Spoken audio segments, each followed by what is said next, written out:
Ada 3 hal. Kalau Anda mau berkelimpahan secara materi uang, ingat kita butuh buat memberi.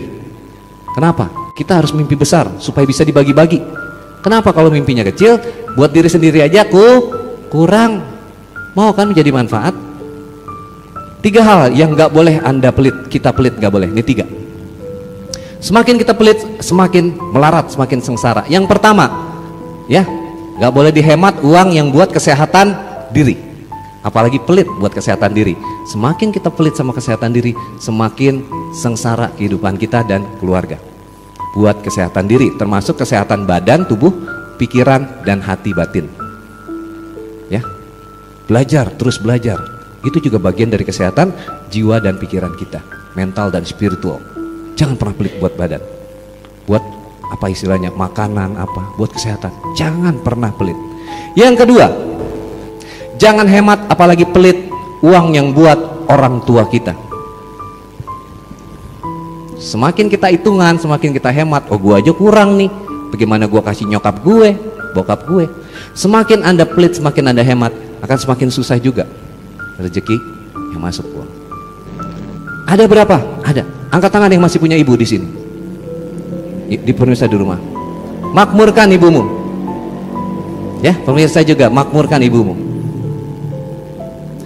Kalau ada seseorang yang nasibnya masih ngeblangsak, masih susah, masih ruwet, ya, nasib itu dari ibu, nasab dari ayah. Berarti kalau nasibnya masih ruwet, masih sungsang sumbel, masih melarat, ada masalah dengan ibunya. Karena garis nasib dari ibu, nasab dari ayah. Maka perbaiki hubunganmu dengan ibu. Makmurkan ibu. Mumpung ibu masih ada. Saya udah nggak punya ibu. Satu-satunya yang saya miliki waktu beberapa bulan lalu adalah ibu mertua. Tapi beliau juga sudah berpulang. Mumpung masih ada, makmurkan. Gak usah nunggu besok. Jangan kasih Al-Fatihah kalau buat orang yang masih hidup. Al-Fatihah. Kasih hadiah.